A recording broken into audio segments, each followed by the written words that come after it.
Este podcast SIC Notícias é só um de muitos que pode ouvir no site da SIC Notícias ou na sua plataforma preferida. Os melhores programas de televisão, a opinião que importa e ainda entrevistas exclusivas em podcasts originais.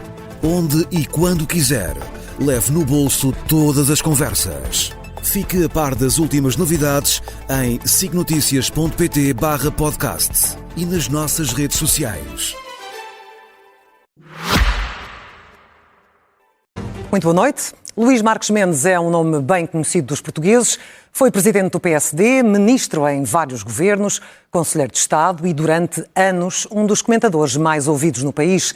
Sempre defendeu a ética na vida política e agora quer levar essa bandeira para Belém. Chega com o apoio do PSD, mas quer ser mais do que o candidato do centro-direita. Posiciona-se como uma figura de estabilidade e experiência e quer ser o próximo presidente da República. Luís Marques Mendes, muito boa noite. Olá, Clara. Muito obrigada por ter aceitado. Tenho muito gosto. O nosso convite. Muito gosto. A pergunta com que começo estas entrevistas é sempre a mesma. Porquê é que a 18 de janeiro os portugueses devem votar em si? Eu acho que devem votar em mim, sobretudo, por duas razões. Haverá mais. Experiência e independência. Eu acho que a presidência da República é o cargo mais político há em Portugal. E, portanto, deve ser exercido por quem tem maior experiência política. E eu acho que é manifesto que tenho uma grande experiência política. As pessoas podem concordar, discordar de mim, mas tenho experiência de conhecer o país, tenho experiência autárquica, tenho experiência parlamentar, tenho experiência de governo, tenho experiência de fazer pontes entre os partidos. Eu passei uma vida inteira a fazer entendimentos entre vários partidos em várias matérias. Mas sendo visto como candidato do PSD, como é que garante essa independência que alguns dos seus adversários dizem que o senhor não tem? De forma muito simples. A independência não se proclama. A independência pratica-se. E aqui, por exemplo, durante 12 anos, neste estúdio, a fazer comentário político, acho que ficou claro a minha isenção, imparcialidade e independência. Em várias matérias, quando entendia elogiar, elogiava. Quando entendia criticar, criticava. Incluindo o meu partido e governos do meu próprio partido. De resto, veja bem. O mandatário nacional de Gouveia e Melo, Rui Rio, ele próprio é testemunho dessa independência. Ainda há pouco tempo... O senhor foi muito crítico em relação a Rui Rio na presidência do PSD. E ele, ainda há pouco tempo, numa outra televisão, disse que nunca poderia votar em mim porque eu o critiquei várias vezes em comentários. E é verdade. Mas isso é um testemunho da minha independência. E, portanto, a independência é isto mesmo. É uma pessoa ser capaz de, em todos os momentos, agir em consciência. E, portanto, experiência por um lado, independência por outro. Acho que é isto que é essencial na presidência da República. Luís Marques Mendes, quando figuras como Cavaco Silva ou Francisco Pinto Balsemão dramatizam estas eleições, estão a assumir que o combate será muito mais difícil. A sua candidatura beneficia desses apelos? Eu beneficio de todos quantos quiserem ajudar-me e apoiar-me. E, portanto, fico sempre grato e sensibilizado pelos apoios que possa ter. Eu tenho um gosto neste momento muito grande. Sabe qual é? A minha candidatura, para além da independência e para além da experiência, tem um outro fator que neste momento é muito relevante, é muito agregadora, é muito abrangente. Mas se a sua candidatura já estivesse a ser suficientemente mobilizadora, precisaria destes apelos? Não, mas repare, eu preciso sempre dos apoios de toda a gente, dos portugueses. Com esta dramatização, sim, mas, com este cerrar de fileiras, não expõe algumas fragilidades, no seu entender? Não há dramatização nenhuma. Agora, há resultados. Quando eu anunciei a minha candidatura em fevereiro, eu estava a 21 pontos de Gouveia e Melo. A última sondagem saída em agosto aponta para 2 pontos de diferença, um empate técnico. E, portanto, é uma diferença significativa. Segundo lugar, a minha candidatura hoje é um facto notório. Talvez não fosse no início, mas foi sobretudo ele que desceu e não tanto o senhor que subiu tanto assim. Tá bem, eu subi e ele desceu. Agora houve esta aproximação. As coisas são sempre assim, subidas e descidas. Mas a candidatura é sobretudo muito agregadora e abrangente. Veja bem, eu tenho a apoiar pessoas do CDS, pessoas do PSD, pessoas do Partido Socialista, incluindo alguns que foram governantes do governo de António Costa e muitos independentes. E, portanto, isto mostra que é uma candidatura em que o fator experiência conta, em que a independência é reconhecida por todos e que eu posso ter com isso condições para ajudar a fazer pontos no país, a reformar o sistema e dar outra esperança a Portugal. Já iremos falar do que é que projetam neste momento as sondagens, mas antes deixa-me colocar mais uma questão que tem a ver, obviamente, com Cavaco Silva, antigo líder do PSD, ex-primeiro-ministro, ex-presidente da República, naquele artigo do Expresso sobre o perfil que deve ter um presidente da República, é um perfil que muitos identificam como o seu, mas em nenhum momento ele declara apoio público à sua candidatura. Gostaria de já ter neste momento esse apoio explícito? Oh, claro, gosto de tudo, mas respeito a posição de cada um. Acho que Cavaco Silva fez um excelente artigo. Não é apenas por eu ser amigo e até admirador dele. É porque definiu o perfil correto de um presidente da República. Mas conta ou não com o apoio dele? Isso é uma decisão que só o próprio Cavaco Silva pode tomar agora. Mas gostaria de o ter? Gosto de ter os apoios todos. Mas deste em particular, afinal de contas, foi o homem que o trouxe para a política em Lisboa aos 28 anos. Mas com certeza eu tive um enorme gosto em ter trabalhado com ele durante 28 anos e, portanto, se vier um dia ter o apoio dele, evidentemente fico satisfeito. Se não tiver, também fico confortável. Agora... Não seria um mau sinal não ter um apoio explícito de Cavaco Silva? Não, mas quer dizer, vamos aguardar. Vamos aguardar. O próprio decidirá e, portanto, não vou estar aqui a pressionar. Agora, ou de Pedro Passos Coelho? Deixe-me só dizer, quanto a Cavaco Silva, já vamos a Passos Coelho também, com todo o gosto. Cavaco Silva define um perfil que me parece corretíssimo para Presidente da República. Um Presidente da República que seja experiente, que seja independente e que tenha capacidade para fazer pontos entre os partidos. E eu acho que este é que é o perfil... António José Seguro também encaixa nesse perfil, na sua opinião? Quando o vou entrevistar, ele dirá de sua justiça, eu não sou seu porta-voz nem procurador. Agora, quanto a Passos Coelho, deixe-me dizer o seguinte. Eu tenho uma grande estima e admiração por Passos Coelho, porque ele foi primeiro-ministro no período mais difícil da democracia portuguesa, o período da Troika, com a iminência de bancarrota. E acho que, com falhas, erros, toda a gente tem, mas eu acho que ele globalmente foi um primeiro-ministro patriótico, corajoso e muito responsável. E acho que o país lhe deve muito. Posto isto, se Passos Coelho vier um dia declarar um apoio, fico evidentemente satisfeito. Se ele decidir não apoiar ninguém, estar alheio às presidenciais porque está fora da vida política, também acho normal, humano e legítimo. De alguma forma vê a forma como André Ventura tem usado o nome de Pedro Passos Coelho como o antigo primeiro-ministro para ficar refém desse discurso? Não, isso faz parte da jogada política, nada mais. Luís Marques Mendes, a coligação PSD-CDS venceu as últimas eleições com 31%. Nas sondagens, o Luís Marques Mendes tem tido, como disse, descidas e subidas, mas tem ficado quase sempre abaixo dos 20%, ou ali nos 20%. Como é que avalia o facto de, neste momento, valer menos nas sondagens do que o eleitorado do PSD? Pois, mas vale muito mais do que valia há 5 ou 6 meses. Portanto, há aqui uma evolução e as eleições ainda estão longe e é por isso que ainda estamos em campanha. Se eu estivesse a diminuir a votação, estava preocupado. Estou a aumentar. Mas está a ser difícil conseguir a confiança desses eleitores? Não está a ser minimamente difícil. Andar no terreno comigo, coisa que evidentemente não vai fazer, verá que não há apenas adesão, mas até há muito entusiasmo. E há de vários setores e quadrantes. Mas deixe-me também dizer aqui o seguinte. Tudo isso para mim é importante, o aspecto quantitativo. Mas deixe-me sublinhar que eu também estou empenhado nesta campanha, sobretudo em mostrar que posso ser útil ao país. Porque nós vivemos um tempo político muito anormal, em que se fala muito do acessório e se fala pouco do essencial. Eu queria só, sem roubar tempo, desenvolveremos... Se calhar teremos a oportunidade de falar disso mais à frente, mas pode lançar, deixe-me só dar 2 exemplos, porque são rápidos, mas são importantes. Sim. É que nós tratamos permanentemente o acessório, não a espuma dos dias e não o essencial. 2 exemplos, educação e imigração. Já lá iremos. Não vamos gastar as munições da imigração, porque eu quero desenvolver esse tema consigo. Então vamos só à educação. À educação. A educação só. Neste momento temos um problema sério, que pouco se está a debater em Portugal. Acesso ao ensino superior.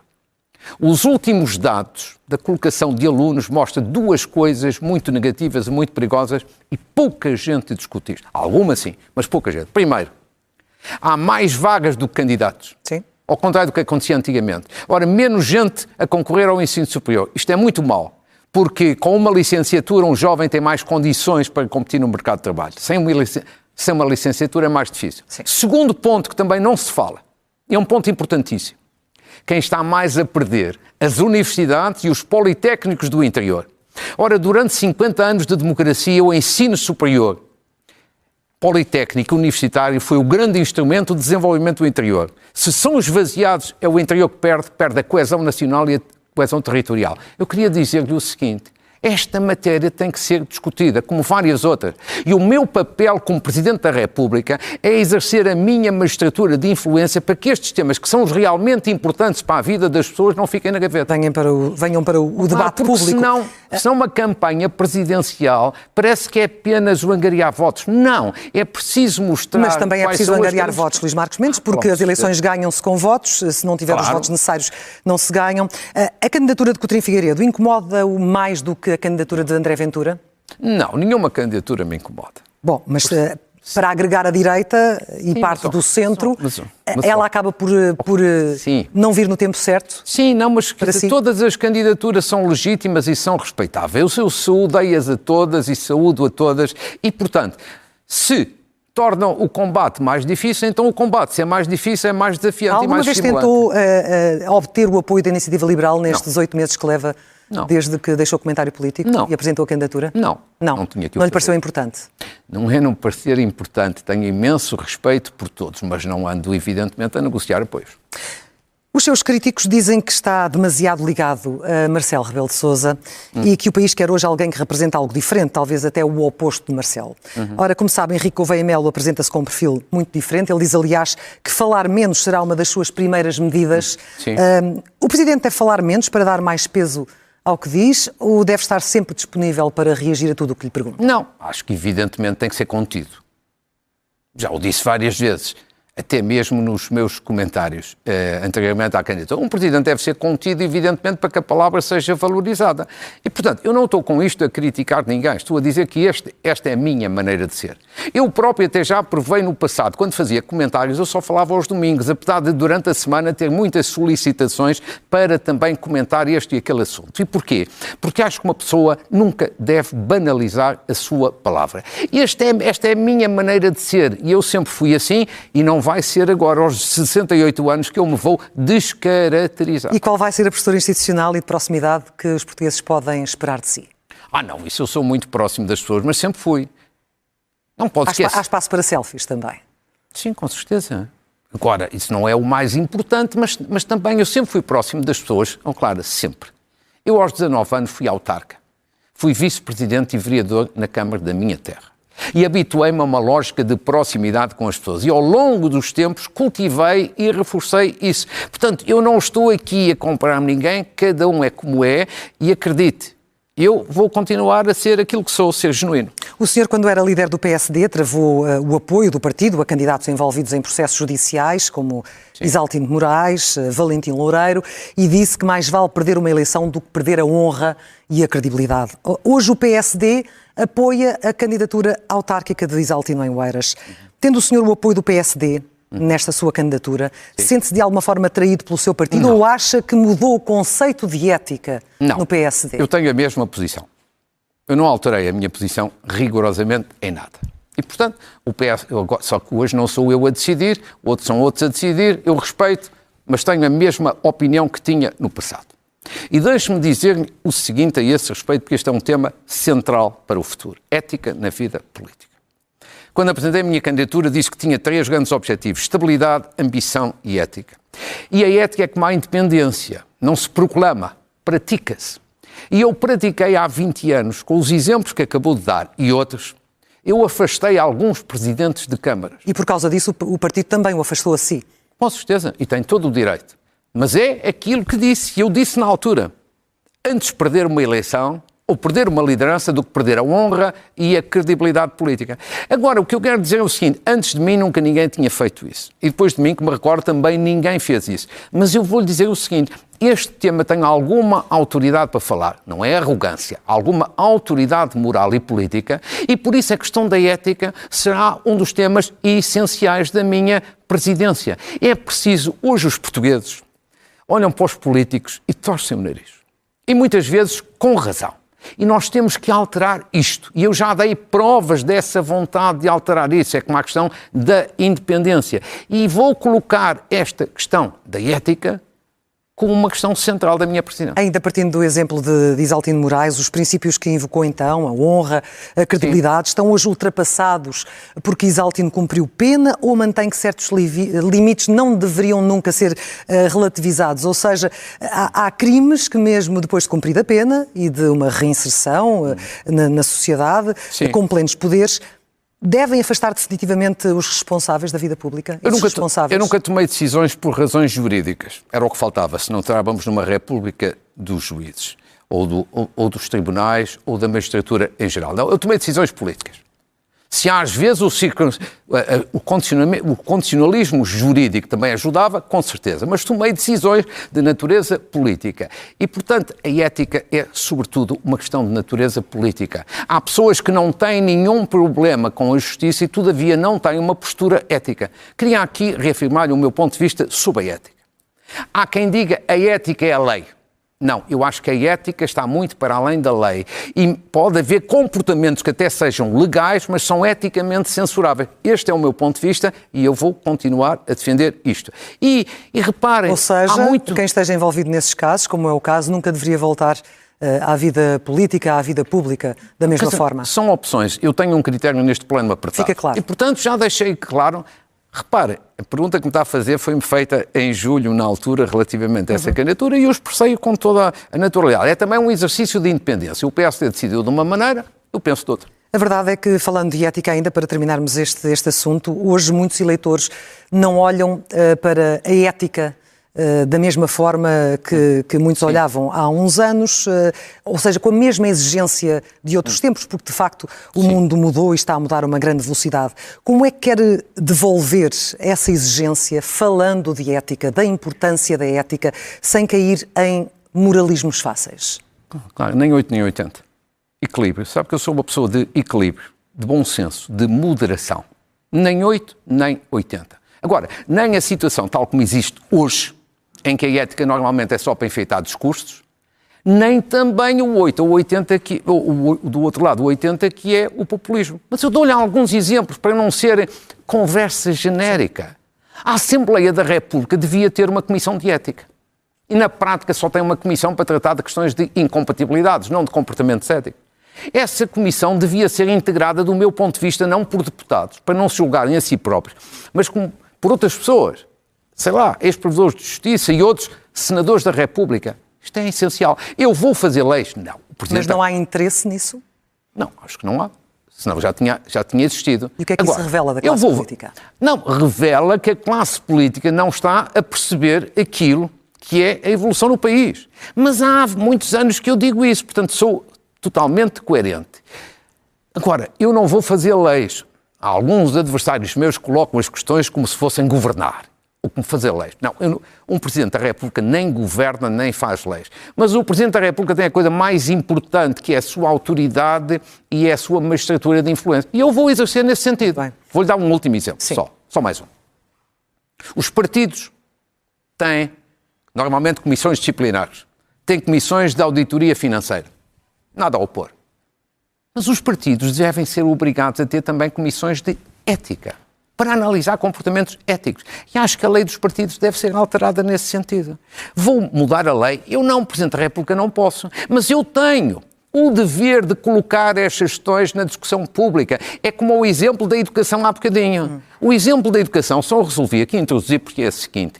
Daqui a poucos anos, se nada se fizer, nós vamos sentir as consequências desta realidade que aqui descrevi. Na ética é a mesma coisa. Se demorarmos a agir, mais tarde, as pessoas estão mais afastadas ainda dos políticos. Antes de olharmos para os poderes presidenciais e o seu exercício, deixe-me colocar aqui outra questão que surgiu na entrevista que fiz na última quarta-feira a Gouveia e Mel, porque o seu nome foi referido tanto por Gouveia e Mel nessa entrevista como pelo próprio André Ventura numa entrevista a um canal de televisão, como exemplo de encontros informais passados, tentando assim de alguma forma relativizar a importância do almoço realizado entre Gouveia e Mel e André Ventura no final de agosto. Sim. Em que contexto é que ocorreram estes almoços ou jantares consigo? Mas qual almoço?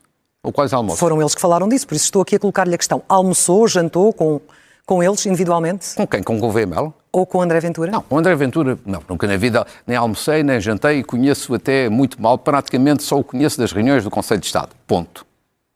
Gouveia Melo conhecia porque conhecia bem dos tempos da vacinação, que falámos várias vezes. Mas eu não tive nenhum almoço com Gouveia Melo. O único almoço que eu vi ele aqui invocar foi um almoço no Porto, no São João, a convite do Presidente da Câmara do Porto, mas estava Gouveia Melo, estava eu próprio, estavam mais de 300 pessoas. 300 pessoas. E as televisões todas a filmarem. Portanto, muito convenientemente, ele talvez omitiu esta parte, mas a realidade é esta. Portanto, não tive nenhum almoço, nem jantar, nem lanche, nem coisíssima nenhuma. No que é que o Luís Marques Mendes, sendo também um homem que se distancia do Chega, veria de utilidade num encontro a sós com André Ventura? Não vejo qualquer utilidade. Não. Discutir assuntos de interesse comum. Bom, Clara, vamos à parte mais séria da questão.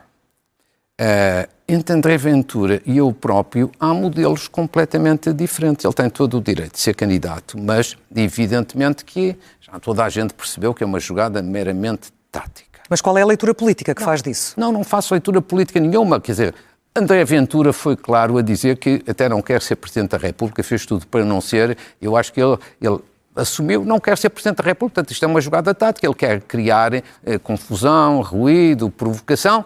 Ok, muito bem, está no seu direito. Agora, é assim, ele dá um modelo, ele quer destruir o sistema que existe, eu quero reformá-lo. É uma diferença essencial.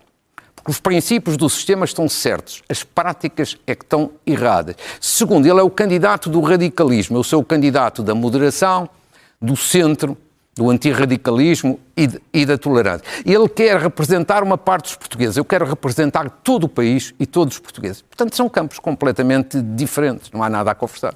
Olhamos agora para o exercício de alguns dos poderes presidenciais. O que é que pesará mais para si na hora de dar posse a um governo? A estabilidade, o programa político ou a forma como esse governo é formado? Em primeiro lugar, é, de acordo com a Constituição, respeitar a vontade dos eleitores. E, portanto, em princípio, dar posse a um governo cujo partido ganhou as eleições. Ou seja, daria posse a um governo do Chega. E se sim, com ou sem alertas que possam condicionar a governação? Duas questões distintas, mas complementares. Se o Chega um dia ganhar as eleições, claro que eu darei posse a um governo do Chega. De acordo com a Constituição e com a prática política em Portugal, eu indigitarei o líder do Chega para Primeiro-Ministro. Isto são as regras da Constituição e a prática política. Se fizesse qualquer coisa de diferente, isto era um golpe de Estado constitucional. Nem pensar. E até por uma outra razão. Eu tenho muito respeito pelos eleitores do Chega. Os eleitores do Chega são tão portugueses quanto os portugueses que votam noutros partidos. Primeiro ponto. Segundo ponto. Eu posso é ter que exigir, antes da indigitação do líder do Chega, caso o Chega ganhe eleições, posso ter que exigir um documento escrito de garantias constitucionais se eu vir que do programa eleitoral do Chega resultam medidas manifestamente contrárias à Constituição. E, portanto, deixo isto claro e afirmo com toda a transparência. Imagine, só para as pessoas perceberem, imagine que o programa eleitoral do Chega aponta para a criação da pena prisão perpétua, ou pena de morte. A Constituição não permite, nenhuma nem outra. E, portanto, se o programa eleitoral do Chega tiver medidas desse género que são manifestamente contrárias à Constituição, eu exigirei um documento escrito com garantias constitucionais. E queria deixar mais claro o seguinte... Se esse documento não for respeitado? Se não for respeitado, não há posse. É tão simples assim. É com esta clareza. Ou seja, garantias constitucionais têm que existir. Se não forem dadas, não há posse. Agora, isso não me passa pela cabeça porque, evidentemente, um Presidente da República e um Primeiro-Ministro são as primeiras pessoas interessadas em cumprir a Constituição. E este é que é o ponto essencial. Porquê é que eu serei claro nesta matéria? Não é por razões políticas, porque as questões de natureza política são os eleitores que resolvem, são os deputados. É por uma questão de natureza constitucional. E aí sim, é um dever do Presidente da República atuar. E eu não vou abdicar disso. Portanto, que fique muito claro, eu não quero com isto impedir um governo do Chega se o Chega ganhar as eleições. Isso é matéria dos eleitores e dos deputados. O que eu quero impedir, sim, é um programa de governo que tenha medidas ou propostas manifestamente inconstitucionais. Mas estará inevitavelmente a interferir na ação política do Executivo? Não. Ou na sua autonomia para decidir os caminhos a seguir? Não, claro, é isso mesmo. Deixe-me então frisar para de hoje à manhã não haver aqui distorções. Não. Eu distingo entre as questões políticas e as questões constitucionais. E, portanto, as matérias políticas, se o programa do governo, do Chega, se um dia ganhar as eleições, são mais desta forma, mais daquela forma, essa é uma avaliação que compete aos eleitores e aos deputados. Ao Presidente da República, se eu for eleito, compete cumprir e fazer cumprir a Constituição. Esse não é apenas um direito, é um dever, e quero dizê-lo com esta clareza e com esta transparência. E admite também interferir na ação do Governo impondo prazos, metas em áreas essenciais como a saúde, a habitação, fazendo a avaliação dos decisores políticos, um pouco como Marcelo Rebelo de Sousa ainda agora disse que faria até ao final do mês na área da saúde? Não, acho que o Presidente da República, a preocupação que deve ter, nesta parte mais substantiva, acho que as duas preocupações que deve ter são estas. Primeiro, as questões essenciais e nucleares. O Presidente da República deve exercer a sua influência no sentido que elas sejam discutidas, debatidas, tratadas, resolvidas. Não ficam na gaveta. Dei-lhe o exemplo da educação, posso dar um outro exemplo. Posso dar? Autoriza? Imigração? A imigração já lá vamos. Ok, muito bem. Muito bem. Mas então, deixe-me dizer... Mas não disse ainda a segunda parte. Então força. Da primeira. Primeira é manter os temas na agenda. Os temas não podem ser esquecidos. Nós não podemos estar só a tratar da espuma dos dias. Temos que ter aqui também uma mudança de atitude. Segundo, o Presidente da República deve preocupar-se em fazer pontos de entendimento entre governo e partidos de oposição, sobretudo quando não há uma maioria absoluta de governo no Parlamento, fazer pontos de entendimento. E nesse sentido, perante a evolução da política portuguesa, é-lhe totalmente indiferente que, por exemplo, o PSD se entenda mais com o PS ou com o Chega? O Presidente da República não deve envolver-se nessa matéria. Era o que faltava. O Presidente da República deve fazer isto, colocar os temas na agenda, fazer pontos de entendimento. Sabe porquê? Porque isto, repare, isto não é uma questão burocrática, isto é uma questão essencial. Olha, justiça económica, tribunais administrativos e fiscais. Se você ou qualquer pessoa tiver o azar de ter que recorrer de uma decisão do fisco, vai estar 10 anos à espera num tribunal. Porquê é que não se reforma isto? O governo de António Costa não fez nada durante 8 anos. O primeiro governo de Montenegro também nada fez. Agora o segundo, espera-se que faça, mas ainda não fez. E porquê é que, de um modo geral, em algumas matérias estas reformas não são feitas? Por uma razão muito simples. Porque há algum receio de agir, e é essa preocupação que eu quero ter, a preocupação construtiva, ajudar a fazer pontos de entendimento, porque os assuntos se resolvam. Não é nenhuma mania, é a preocupação de ser construtivo. Sobre as circunstâncias em que dará posse a um governo, no caso de ser eleito, daria também posse a um governo nascido de um entendimento entre partidos que não tivessem vencido as eleições, à imagem do que aconteceu em 2015, depois de afastado o mais votado? Com certeza. Já aconteceu. É o cenário de 2015. Imagine que... Mas em 2015 foi um choque. O país já absorveu esse choque e já considera que é uma situação perfeitamente normal? Não, o que eu estou a dizer é o seguinte. Repare, no exemplo que você acabou de colocar, imagine que o Chega ganha as eleições. Eu já disse, darei posse. Claro. Indigitarei. O governo, mas imagine que depois o governo chega ao Parlamento e chumba. Muito bem. E que há uma coligação alternativa.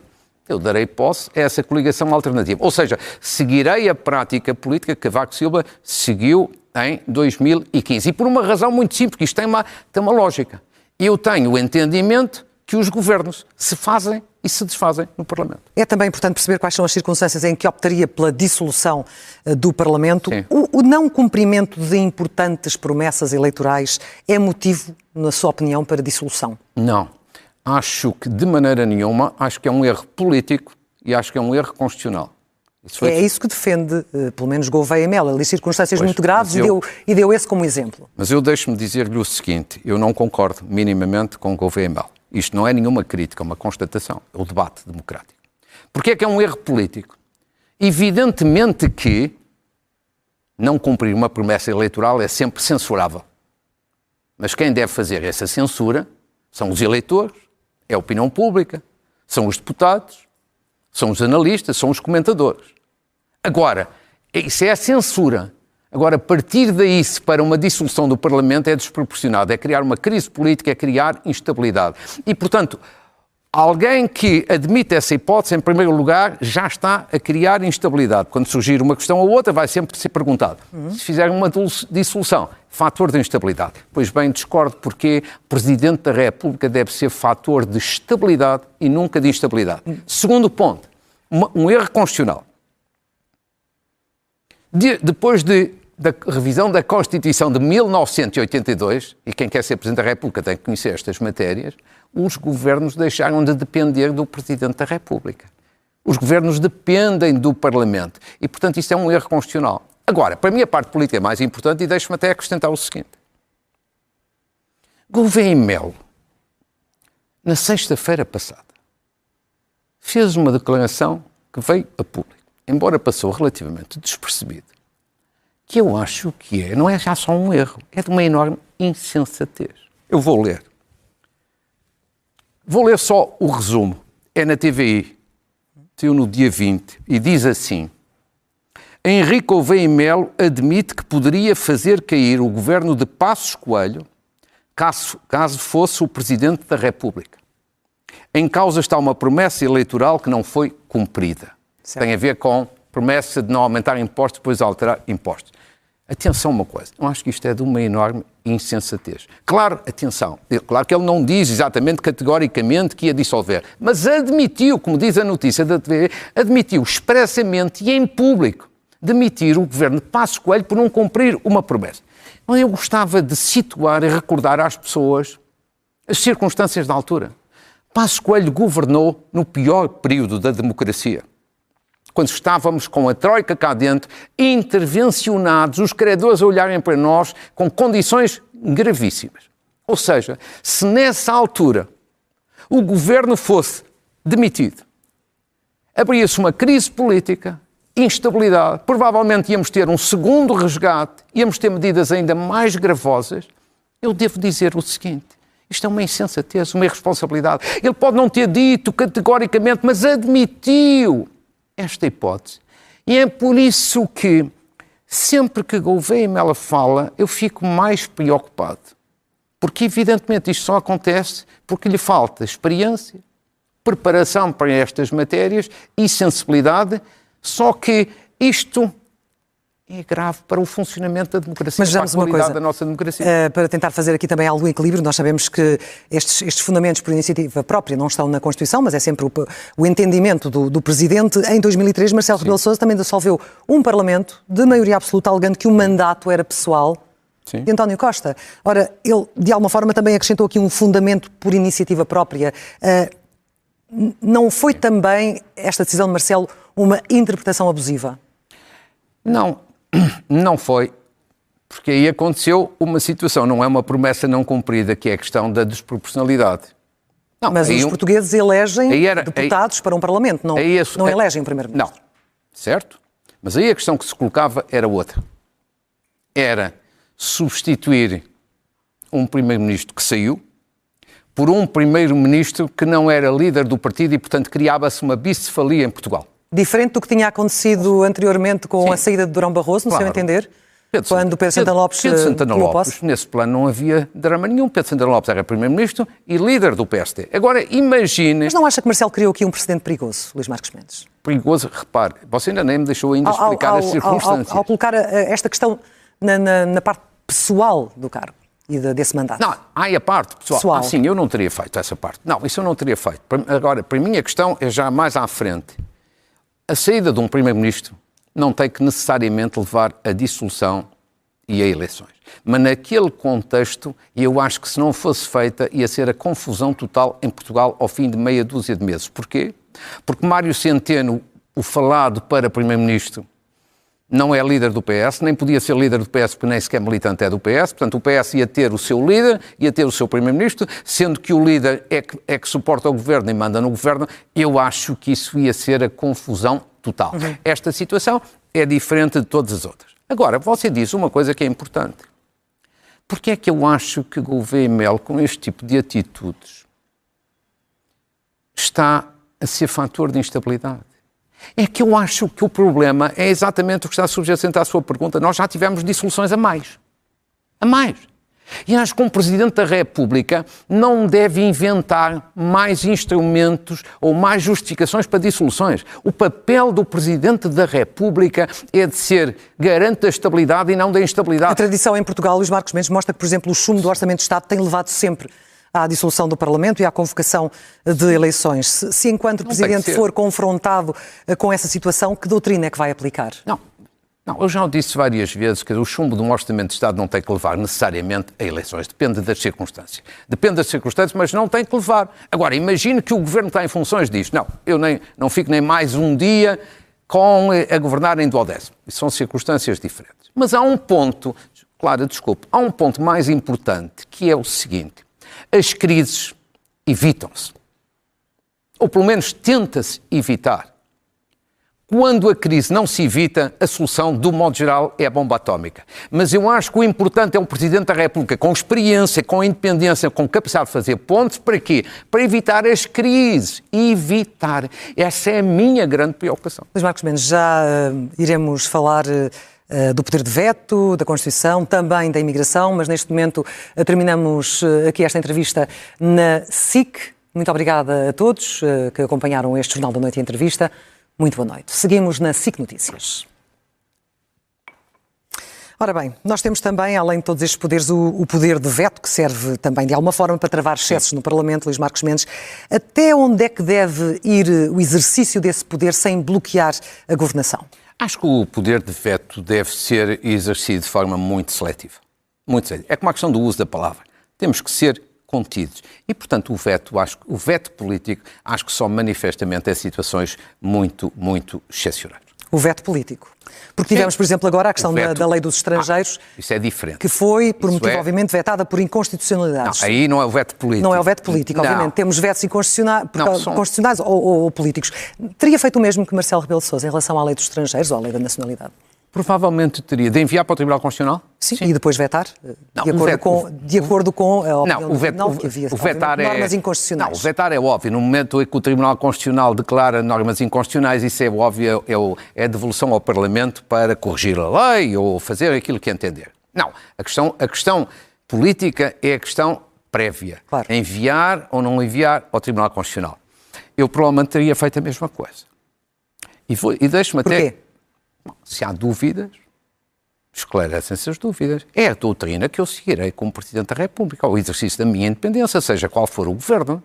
Há uma matéria em que tenho dúvidas, aí usarei o instrumento do Tribunal Constitucional. Quanto a isso, ninguém tenha uma dúvida, com este governo ou com qualquer outro. Mas deixe-me até dizer que nesta matéria, acho que isto foi bom para todos. Acho que foi bom para o país e acho que foi bom para o governo. O governo reagiu um pouco mal disposto. Mas eu acho que, se pensar bem, isto foi bom para o governo. Eu explico. Em primeiro lugar, isto foi o exercício do funcionamento das instituições. Isso foi a prova provada que as instituições funcionam. E isso é bom. Quando as instituições funcionam, uma pessoa deve ficar feliz. É a democracia a funcionar. Porque o governo aprovou uma proposta de lei. A Assembleia da República aprovou a lei. O Presidente da República teve dúvidas e enviou ao Tribunal Constitucional. O Tribunal Constitucional decidiu como decidiu, não bloqueou a lei, manda fazer, digamos assim, algumas correções. Isto é o funcionamento das instituições. Um democrata deve ficar satisfeito. Segundo dado, onde é que isto foi positivo para o governo, apesar de muita gente ter dito que foi uma derrota? Porque é assim, a lei é uma lei sensível, é uma lei delicada, é uma lei em relação à qual havia dúvidas de constitucionalidade. Se a lei entrasse em vigor sem primeiro passar no Tribunal Constitucional, corria-se o risco de, na sua aplicação, haver um tribunal em Trás-os-Montes que decidia uma matéria considerando que havia uma norma inconstitucional e no Algarve um tribunal a pensar de maneira diferente. Isto era a confusão.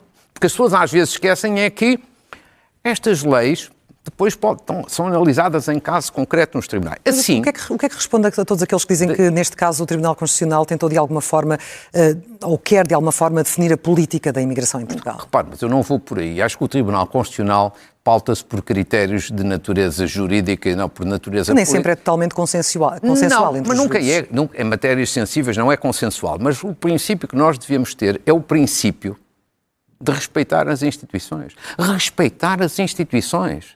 E esse é um dos pilares do sistema. Mas esse é um pilar essencial. E quando há bocadinho, terminando o raciocínio, digo que isto é bom para o governo, é assim. Agora o governo apresentou hoje propostas para corrigir a lei. Eu até acho que a lei ficará melhor do que a versão inicial. Acha que terá condições de passar, eventualmente? Não, isso agora já é outra questão. Já não é comigo. Agora o que digo é o seguinte, se essas correções forem feitas, a lei fica muito mais segura.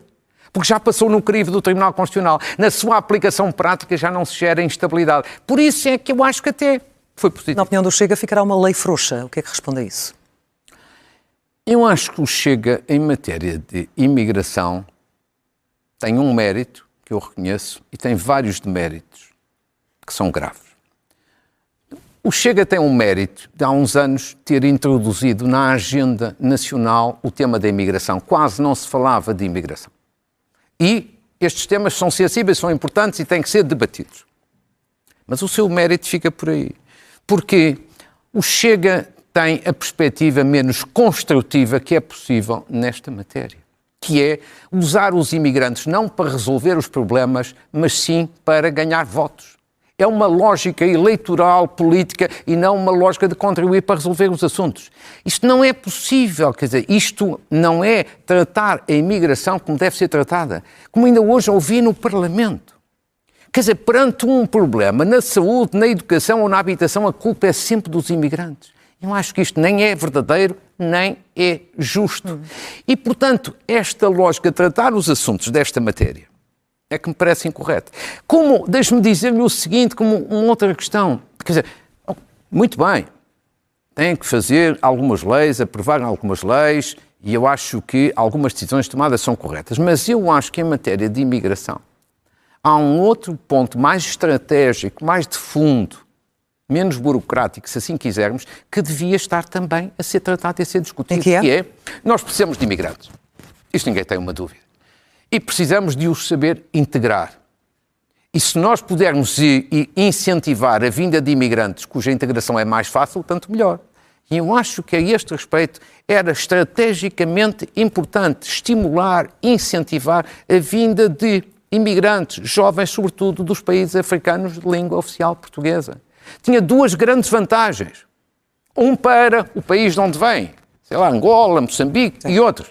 Porque tem, neste momento, economias, digamos assim, que não geram grandes empregos e, portanto, era uma forma dos seus nacionais arranjarem empregos. Segundo, não é meter-me na política desses países, mas é constatar um facto. E para Portugal, evidentemente, que um imigrante vindo de um país africano de língua portuguesa, se fala o português, a integração é mais fácil que imigrantes vindos de outras culturas e de outras geografias. Não é limitar nada, mas é estimular e incentivar. Mas confirma, ou pelo menos concorda, que há aqui um conflito, um equilíbrio difícil entre as questões de segurança, da integração dos direitos humanos, e é possível, de facto, conciliar estes três objetivos? Com certeza tem que ser. Com bom senso tem que ser. O bom senso é o bem mais inestimável nestas matérias. Seja na dissolução do Parlamento, seja na posse de um governo, seja a resolver esta matéria, que sim, tem que ser com equilíbrio. É difícil. Foram vários anos aqui em que não houve regulação nenhuma com a questão da manifestação de interesse, e é por isso que eu sempre achei que essa decisão, tendo riscos, era uma decisão óbvia, natural, saudável, tinha que ser. E acho que se o governo fosse de outra matriz política, ia ter que tomar também uma decisão dessa natureza. Agora, tem que ser com equilíbrio, não podemos tratar os imigrantes. Quer dizer, pode haver erros, pode haver falhas. Não podemos tratar os imigrantes como uma espécie de saco de boxe da luta política. Na questão do reagrupamento familiar, acha que as alterações introduzidas pelo Governo, aliás, ainda vão ter que ser debatidas e aprovadas no Parlamento antes de seguirem para Belém, vão no sentido certo? Acho que sim, até eu já lhe disse há bocadinho e repito com todo o gosto que acho que se forem aprovadas a lei fica melhor do que na versão original, fica mais humana e mais digna. Podemos falar de outros temas, claro, que também poderão cair-lhe essas pastas em mãos se for eleito. Há 30 anos que o país discute a eutanásia. 5 textos aprovados, 4 vetos presidenciais. Se o novo diploma chegar a Belém, no seu mandato, vai manter essa linha ou vai tentar fechar de vez este capítulo? Não sei o que é fechar de vez. O assunto agora está nas mãos do Parlamento e, portanto, eu tenho, sendo Presidente da República, tenho que esperar a lei que vier do Parlamento. É um assunto que queima? Não é uma questão de queimar ou deixar de queimar. Quer dizer, todas as leis, há leis mais sensíveis, menos sensíveis. O critério da prudência e do bom senso é chegar a uma lei, analisá-la, se a questão se colocar de envio ao Tribunal Constitucional e tomar a decisão. E numa lei destas, com todos os pressupostos constitucionais cumpridos, ponderaria um veto político? que eu não posso responder categoricamente nem sim nem mas já não. Tem pensamento sobre essa matéria, certamente. Não, mas repare... Há tantos anos que se fala de eutanásia. Com certeza, sim, está bem, mas eu tenho que atualizar os dados. Eu, por exemplo, no início desse processo, há muitos anos, defendi publicamente que esta matéria fosse decidida por referendo. Sim. Há muitos anos. É público. Acho que hoje em dia... Ainda faz sentido? Não. É isso que eu estou a dizer. Neste momento já não faz sentido, porque evidentemente o processo já teve avanços de tal natureza que me parece já impossível. Portanto, critério de prudência. A lei, as decisões do Tribunal Constitucional são muito apertadas, como se sabe, goste ou não se goste, o Parlamento terá que decidir e o Presidente depois tomará a sua opção final. Também as alterações à lei laboral antecipam alguns riscos de tensão constitucional, chamemos-lhe assim. Enquanto Presidente, qual será o seu critério? Garantir a estabilidade institucional ou vetar sempre que haja essa tal dúvida constitucional? Quer dizer, eu se fosse um demagogo, diria assim qualquer coisa que me viesse à cabeça. Como neste momento ainda não há nenhuma lei aprovada, eu não posso dizer-lhe o que é que penso sobre qualquer coisa que não está minimamente sequer aprovado. Eu chamo a atenção que ainda não está aprovado em Conselho de Ministros, muito menos no Parlamento, e isto ainda é um processo longo. Mas há um mas aqui. E é assim, o Governo tem essa opção, e eu não acho que a opção seja errada, de fazer reformas nessa matéria, mas eu recomendaria muito, muito, muito que essa lei fosse negociada de forma muito intensa com o UGT. Está a ser negociada também com as entidades patronais e com os vários parceiros, mas acho que é muito importante numa matéria desta natureza o diálogo com a UGT. E porquê? Porque acho que é importante para o consenso social a vontade dos empregadores, mas também dos trabalhadores. Nós sabemos que a CGTP, de um modo geral, não faz nenhum acordo de concertação social, mas a UGT tem um histórico enorme de acordos de concertação social. E acho que a UGT é uma central democrática e que tem uma atuação muito séria e muito responsável e, por isso, antes que seja tarde, eu recomendaria, a bem da paz social, aqui uma negociação grande também com o UGT. Deixe-me só fechar esta parte perguntando-lhe de forma muito clara se a nossa Constituição está ou não desajustada aos tempos que vivemos. Quer dizer, já liderou também as revisões, portanto ela não é imutável. Já me sobre isso e, portanto, também pronuncio a sua pergunta com todo o gosto. Primeira matéria de revisão constitucional é uma matéria do Parlamento. É do Parlamento, não é da intervenção do Presidente. Portanto, o Parlamento decidirá aquilo que entender. Agora, se me pergunta, embora eu não queira voltar a ser comentador, se é uma prioridade, acho que não. Acho que não é. Quer dizer, se nós quisermos olhar para o texto da Constituição, há sempre artigos que podemos melhorar. Isso com certeza. Mas acho que não é uma prioridade. Eu, se recomendaria o seguinte, isto não é falar por falar, eu acho que é falar com algum conhecimento de causa. As prioridades aos olhos dos portugueses são resolver os problemas da saúde, os problemas da habitação. Fico satisfeito de hoje ser apresentadas finalmente algumas intenções em matéria do arrendamento, embora aproveite já para dizer que acho que as medidas anunciadas em matéria do arrendamento são positivas, mas acho que falta uma coisa muito importante que é dar garantias na lei de que durante vários anos, por exemplo 10 anos, estes benefícios não são revogados. Sim. Porque é preciso recuperar a confiança das pessoas. Sem confiança não há arrendamento. E para haver confiança tem que ter estabilidade e previsibilidade das regras. Agora, voltando ao raciocínio, as prioridades, acho que aos olhos de qualquer português, são a educação, a saúde, a habitação e pôr a economia a crescer. Porque esse é o outro ponto essencial. Quando eu digo, por exemplo, reformar o sistema em que vivemos, o sistema é a democracia liberal que temos, é o apego à Constituição, é um modelo republicano, é o semipresidencialismo, é a separação de poderes, a independência dos tribunais, a moderação, a tolerância. Estes princípios são bons, as práticas é que são muitas vezes erradas. E nós, para reformar, temos que introduzir mais ética na vida política. Já falei disso, não volto a repetir. Mas temos que fazer outras coisas. Nós temos que ter mais economia, crescer mais, para ter melhores salários. Sem isso, as pessoas ficam desiludidas, ou, para usar uma expressão muito feliz de Basílio Horta, Presidente da Câmara de Sintra, esta semana. Se não fizermos aqui um conjunto de transformações, as pessoas ficam mais desiludidas e sem esperança, que é um bocadinho aquilo que hoje em dia existe. E, portanto, economia, ética, Só mais 2 exemplos. O Estado. Há agora um Ministério para a Reforma do Estado. Muito bem. Mas nós ansiamos por medidas. Estão a demorar. Não estou a dizer que estão a demorar. O que eu estou a dizer é que precisamos de medidas. E não só proclamações. O Ministro é muito bem intencionado, mas agora nós precisamos, de facto, de medidas. E a outra questão essencial. Maior firmeza e maior exigência no combate à corrupção. Disse tantas vezes aqui nos meus comentários. Estes são apenas alguns exemplos de como eu acho que nós temos não que destruir o sistema, mas reformá-lo. Acho que este é o caminho do equilíbrio, da moderação. E o Presidente pode ser o catalisador para essa mudança? Não, o Presidente tem de alguma forma, que ou inspirar essa mudança?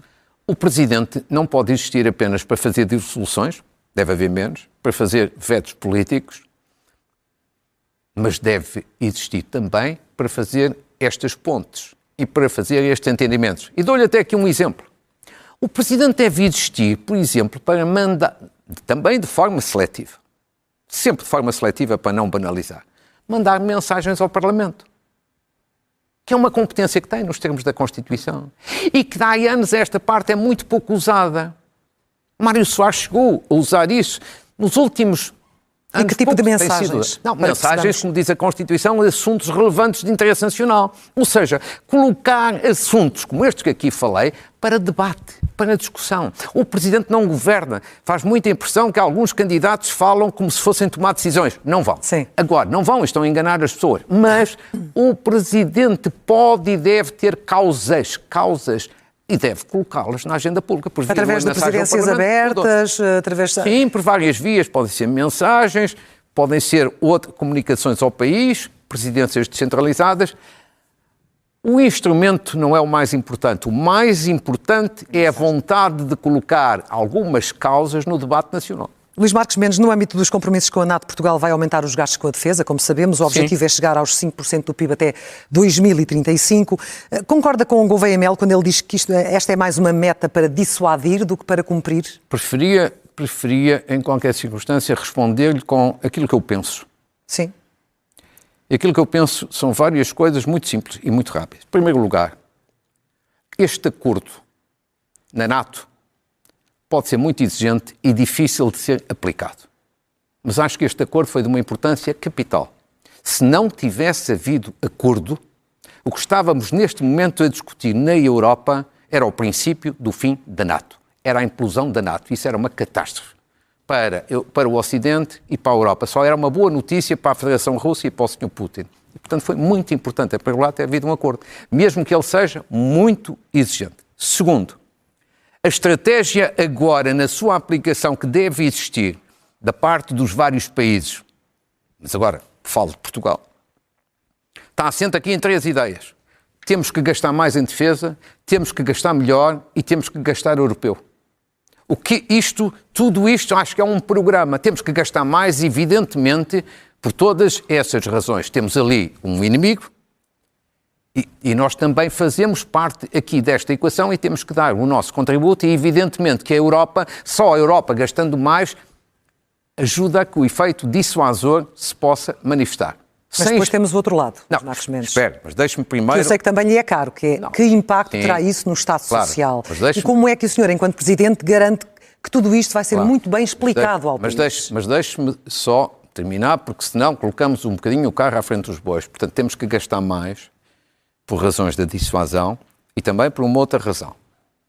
Se a Europa quer afirmar-se no mundo, tem que ter estrutura militar a sério. Senão, continua a ser um anão político. Portanto, isto é estratégico. Segundo ponto, é preciso gastar melhor. Quer dizer, agora não vão todos os países investir nos mesmos equipamentos ou nas mesmas ações. Terceiro, gastar europeu, o que significa puxar pelas indústrias de defesa da Europa e, no caso português, até uma grande história e uma grande tradição. E eu acho que tudo isto é que é importante. A filosofia é esta. Sim. Agora, sim, você tem toda a razão. E eu disse isto várias vezes, como sabe. Quer dizer, não pode ser gastar cortando no Estado Social. Então como é que se faz? Tem que evidentemente, haver aqui equilíbrio. Por isso é que eu disse que esta é uma decisão difícil de aplicar. Mas tem que haver esse equilíbrio, quer puxando pela economia no sentido, por isso é que o desiderato de uma economia a crescer mais é muito importante. E quando alguns dizem, mas tem que se cortar no Estado Social, de outra maneira não há país. Eu chamo a atenção do seguinte, a política é a arte do equilíbrio e tem que se agir com sensibilidade e com muito bom senso. Porquê?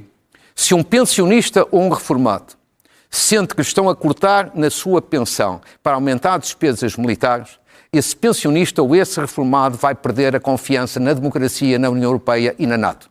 O caminho não é esse, portanto, é preciso muito cuidado.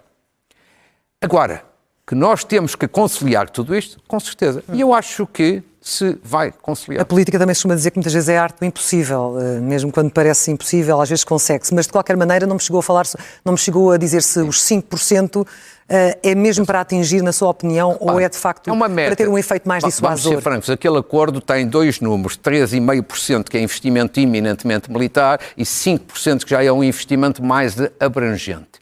E, portanto, são, apesar de tudo, dois números distintos, ainda que ambos exigentes. E, portanto, evidentemente que não vai ser fácil. E, provavelmente, haverá países que nunca vão atingir aquelas metas. E até está previsto que haja uma reavaliação daqui a alguns anos. A meta dos 2% que vem da Cimeira de Gales no tempo do presidente Obama também não foi cumprida. Agora, isto não significa que eu esteja a fazer a pedagogia do incumprimento. Não. Eu faço parte daquele grupo que entende que esta decisão, apesar de exigente, foi muito importante.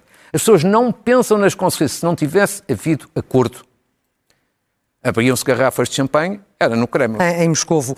Portugal reconheceu no domingo o Estado da Palestina. Em julho o Governo tinha condicionado este passo a mudanças concretas no terreno, que não se verificaram.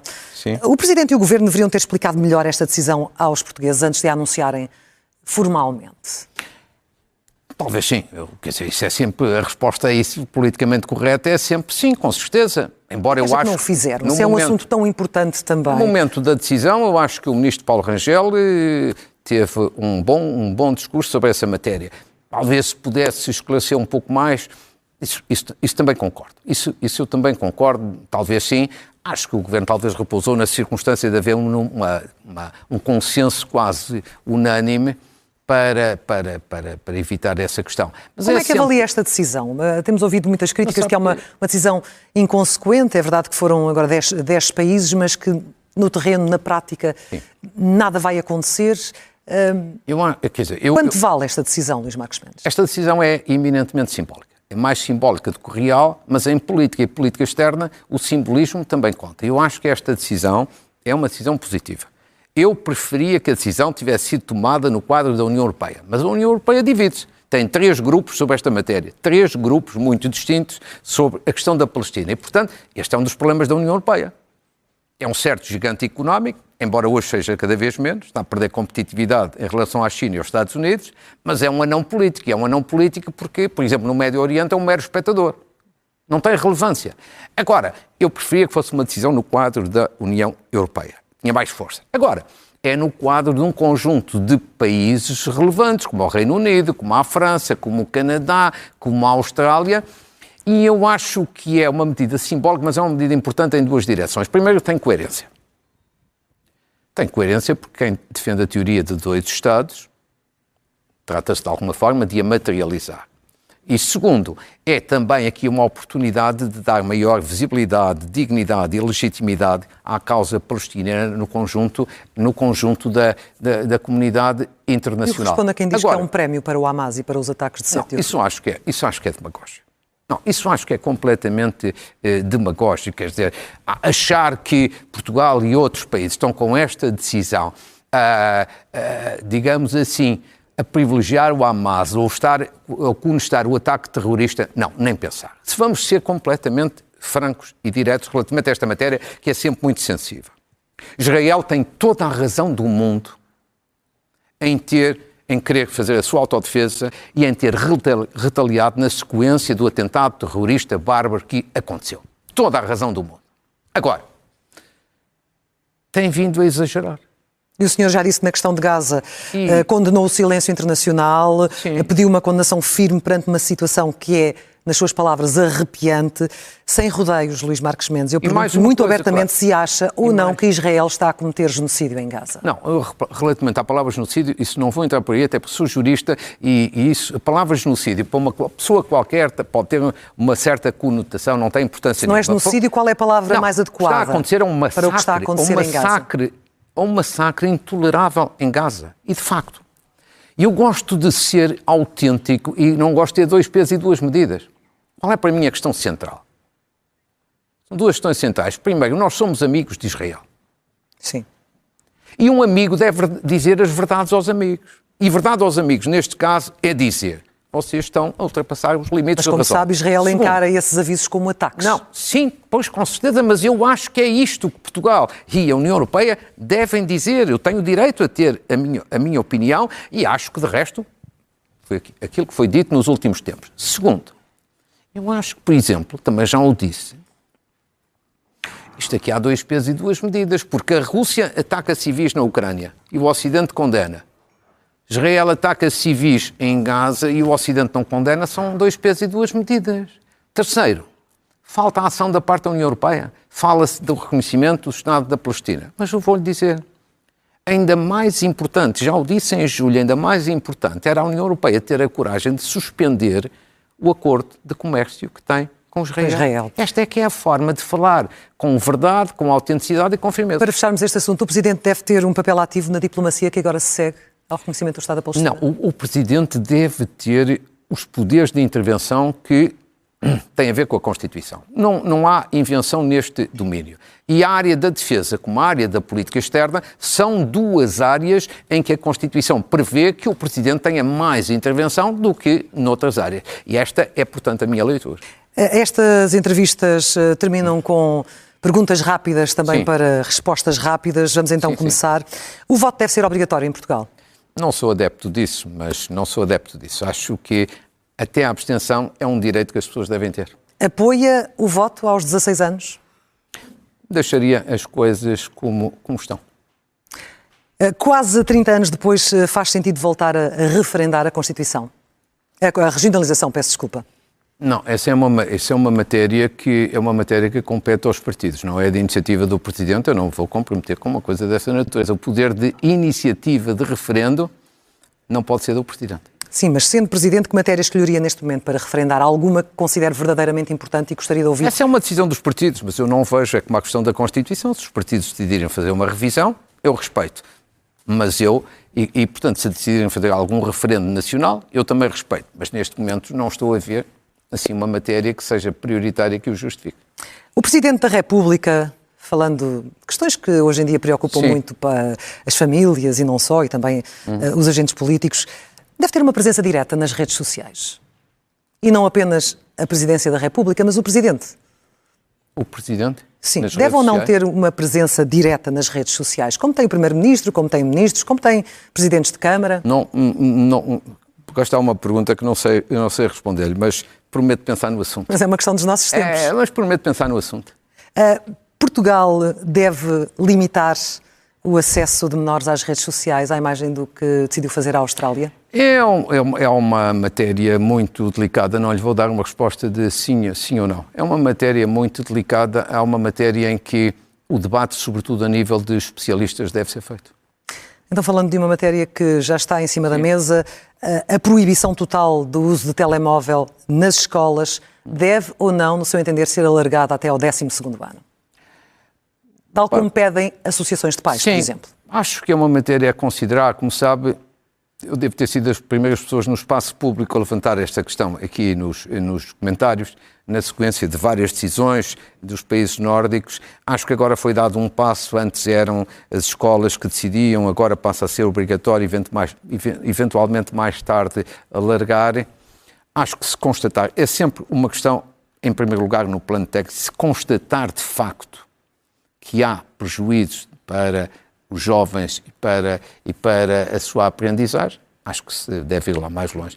Estas matérias devem ser sempre tratadas numa base muito técnica e com grande prudência. Portugal deve ou não apostar em energia nuclear?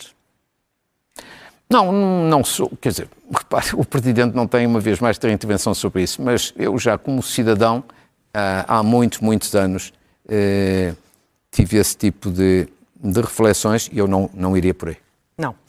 A Espanha vai enviar, soubemos há pouco, um navio da Marinha para apoiar a flotilha humanitária para Gaza. Portugal deveria fazer o mesmo? Tem que perguntar ao Governo. Mas qual é a sua opinião? Estas perguntas são para ter a sua opinião mais própria, não é? Não, mas repare, você não pode, desculpa agora a pequenina provocação, não pode criticar-me se eu estiver a comentar e depois também me criticar se eu não disser nada. Mas eu respondo-lhe de uma forma muito simples, que é o direito internacional. Quer dizer, se houver algum problema e de facto os navios tiverem bandeira portuguesa, nos termos da Convenção das Nações Unidas para o Direito do Mar, o Estado português deve dar proteção. Portanto, a regra é essa, é uma convenção internacional. A economia europeia deve estar menos exposta aos interesses chineses? É uma matéria que divide muito a União Europeia. Vou-lhe dar, ainda esta tarde, na AEP no Porto, falei sobre essa matéria. Resposta rápida. Eu vou ser rápido, mas também não se podemos, se não é populismo, questões complexas, reduzir a pequenos chavões. Primeiro ponto. Acho que um país como Portugal deve manter excelentes relações com a China. Por razões políticas, sobretudo por causa de Macau, e por razões financeiras. Os chineses têm grandes investimentos em Portugal. Há vários países na União Europeia que não pensam desta forma, mas eu, todavia, tenho este caminho. Segundo ponto, e é por isso também que acho que a recente viagem do Primeiro-Ministro à China e ao Japão, acho que foi muito positiva e muito importante. Agora, segundo ponto, não se pode extrair daqui que na mudança de ordem internacional, temos a ordem internacional que vem do final da Segunda Guerra Mundial, liderada pelos Estados Unidos, e agora estamos num estado de desordem, e outros já pensam numa nova ordem mundial. Essa nova ordem mundial não pode ser liderada pela China. Uma coisa é ter boas relações no plano bilateral, mas atenção a este ponto que é de uma importância capital. Uma nova ordem mundial, qualquer que seja a configuração que tiver, só pode ser liderada pelo Ocidente. Por uma questão de quê? Valores. Valores da liberdade, da democracia e do respeito dos direitos humanos. E isso só o Ocidente verdadeiramente pode acatelar. Luís Marques Mendes, o que é que separa hoje uma democracia de uma autocracia? Basta olhar para os exemplos em concreto para perceber. Quando olha para os Estados Unidos, o que é que vê? Quer dizer, evidentemente, que os Estados Unidos são uma democracia. Agora, eu não vou... agora tenho os problemas que tem, mas eu não me vou envolver na política interna de outros países. Eu não... reparo uma coisa. Não quero criar nenhum incidente. Não é uma questão de criar incidente, é uma questão de princípio. Eu posso ter como comentador as minhas opiniões todas. A partir do momento em que eu fui candidato, evidentemente que eu tenho que ser mais contido. Porquê? Mas é relativamente aos Estados Unidos, ou é relativamente à Espanha, ou ao Reino Unido, seja o que for. Um presidente, eu acho que um político em geral e um presidente em particular, não se pode estar a imiscuir na vida interna de qualquer país. Para fechar, não vou falar da questão da monarquia constitucional, mas deixe-me lançar de outra maneira, diferente. Um regime presidencialista serviria melhor os interesses nacionais? Não, o que eu queria apenas dizer aqui aos eventuais portugueses monarcas que estejam a assistir é que eu, sendo Presidente da República, representarei todos os portugueses, todos, sem exceção. Os que são republicanos e os que são monárquicos, e falo-ei com todo o gosto, na diferença que obviamente respeito. Quanto ao regime de Portugal, está bem como está, não precisa de um regime com um presidente com mais poderes? Claro, está muito bem. Eu acho que nós temos problemas tão bem identificados. Reformar o sistema, aproximar as pessoas da política é resolver os seus problemas concretos, não é inventar problemas onde eles não existem. Eu acho que os problemas concretos são estes, é o custo de vida, é a habitação, é a saúde, é a educação, é puxar pela economia. Não temos que inventar outras questões. Faz-me alguma impressão de ver um ou outro candidato agora a falar de uma Constituição que não existe. Não, é esta... E nós concentremos nos assuntos concretos. Porque... Percebe o motivo para eu lançar algumas destas perguntas? Portanto, isso eu percebo a todas, mas você é jornalista e eu já não sou comentador, embora tenha algumas saudades. Luís Marques Mendes, muito obrigada pela presença aqui na SIC e na SIC Notícias para esta primeira grande entrevista enquanto candidato presidencial. Muito obrigada, boa noite. Muito gosto. Está assim concluída esta entrevista a mais um candidato presidencial. As eleições deverão realizar-se a 18 de janeiro, o dia em que os portugueses serão chamados às urnas para escolher o próximo Presidente da República. Boa noite. SICNoticias.pt. As notícias na hora e os grandes temas que marcam a atualidade. Informação em primeiro lugar, no site e na app. Os programas, as reportagens, os espaços de opinião. Tudo em sicnoticias.pt.